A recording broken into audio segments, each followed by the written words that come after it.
السلام عليكم اخواني ومرحبا بكم في فيديو جديد. هاد الفيديوهات اللي غندير مجرد فيديوهات ديال الدردشه. كما كتشوفوا دائما كنحاولوا ندويو في هاد القناه في التحليل والنقاش، تحليل المقاتلين، تحليل العديد من الاشياء، لكن نحاولوا ندخلوا واحد الجو من الفكاهه. لذلك غنحاولوا عاوتاني نحلوا او نديروا واحد مقارنه بين الياس المالكي وهشام الملولي. شكون يمكن ليه يفوز الا تلاقاو هاد الجوج هذا؟ دائما كيتحداو بعضياتهم، واش الياس المالكي او هشام الملولي؟ ما نطولش عليكم بزاف الخوت، خليكم من وراء هذا الفاصل وسوف نواصل.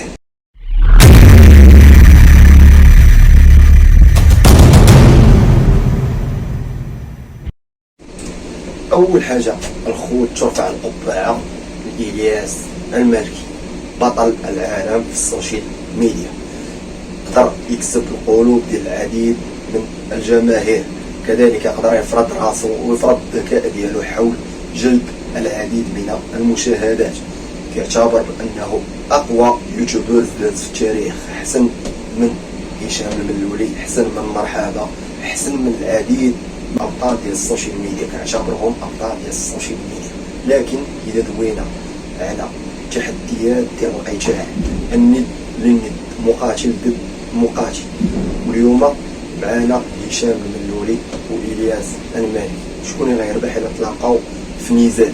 واش الملولي او الياس المالكي؟ كما كنقولوا في هذه القناه دائما قناه المصداقيه، وما كنحاولوش نقصوا من اي واحد، كنحاولوا ندويو بالدلائل والحجج. كما قلت في الفيديو السابق، الياس المالكي كيتخصص في حاجه وكيعرف الحاجه اللي يمكن يغلبوا فيها حتى شي واحد اللي كيعتبر بانه بطل فيها، هي عالم السوشيال ميديا او عالم الشهره. يمكن حتى شي واحد يغلب، حتى ولو هشام الملولي في ايام اللي كان كيخلق مناوشات مع نزار، مع ندى حسين، اللي جاب العديد من المشاهدات، هادشي كامل ضربوا لهم الياس المالكي في الزيرو. لذلك انا كنقول انه في عالم المواقع او في عالم السوشيال ميديا الياس المالكي كيتغلب على هشام الملولي. لكن الى دوينا في عالم القتال، الى دوينا في عالم الند للند، انا كنعتبر ان هشام الملولي نظرا لانه شبعان لونطريمون، نظرا لانه درينا بزاف لمده سنوات وسنوات وسنوات، الى حطيناه ودرنا واحد كومباريزون مع الياس المالكي، هشام الملولي متريني على الياس المالكي.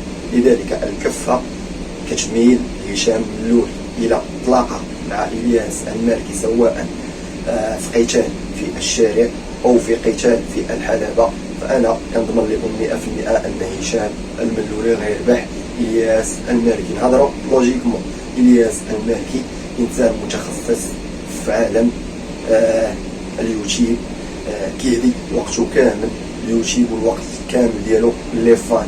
هشام الملولي انتريسي بهذاك الشيء اللي كيدير، اصلا هو كيتريني، وداك الشيء اللي كان كيدير ديال فنون الحرب وداك الشيء بقى كيشاركو مع الناس. لذلك كنعتبروه بانه متخصص في المجال ديالو.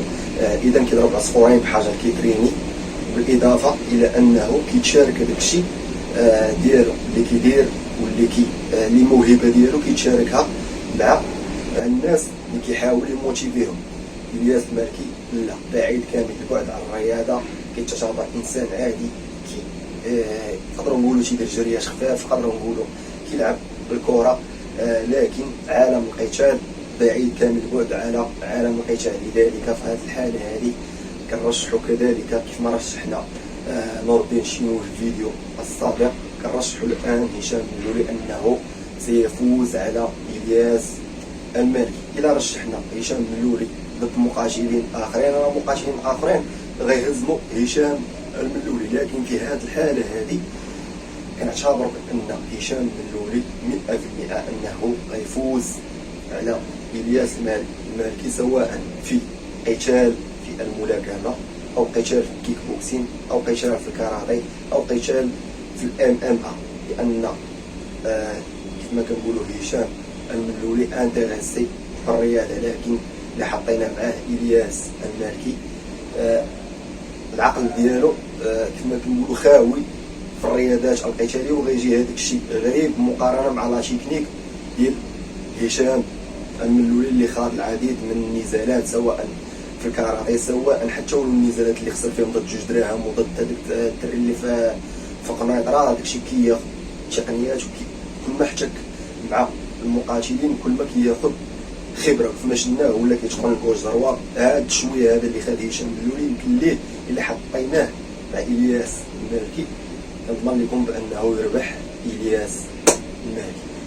كان فيديو يا اخواني ما قل هو دابا ما نحاولش نطول عليكم بزاف، كنحاول ندير الفيديوهات صغار غير من اجل الدردشه. دائما ملي كنحاول نحطوا جوج ديال الناس كتكون دائما واحد لا سيسبانس، دائما كيبغي بنادم يعرف شكون هذا شكون اللي غيربح شكون فهمتي. هادشي كنحاول نحلل لكم نحاول نوصل لكم الدماغ ديالكم يا اخواني. هادشي اللي كاين يا اخواني. نتمنى يكون عجبكم هذا الفيديو هذا، وإلا بغيتوا كذلك فيديو اخر نحاول نقارن فيه جوج ديال الناس اللي في عالم اليوتيوب ما عليكم الا تكتبوه في التعليقات، انا غنحاول نوفر لكم هذا الفيديو. شكرا يا اخوان. وكذلك انا مشيت في البلاصه ديالي اللي كنصور فيها لذلك التصوير كيبان لكم هكا عشوائي وكذلك الصوت كيبان لكم عشوائي. شكرا يا اخواني وتهلاو ليا في راسكم.